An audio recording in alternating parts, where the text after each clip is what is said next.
বাঙালির প্রিয় খাসির মাংসের লাল ঝোলের রেসিপি নিয়ে চলে এলাম। এই দেখুন কী সুন্দর লাল লাল ঝোল।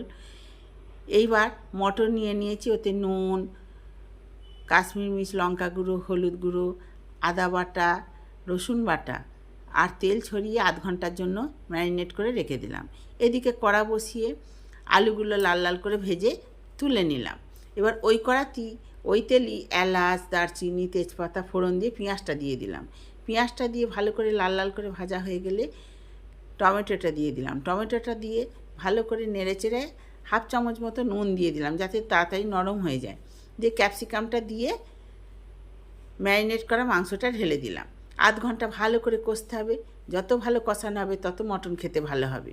দিয়ে কষানো হয়ে গেছে, কুকারে এবার ওটা ঢেলে দিলাম। গরম জল দিয়ে কুকারে 3টে সিটি মেরে নিলাম। 3টে সিটি মেরে ঠান্ডা হয়ে গেলে খুলে আলুগুলো দিয়ে 2টো সিটি মেরে নামিয়ে নিলে মটন আমাদের রেডি।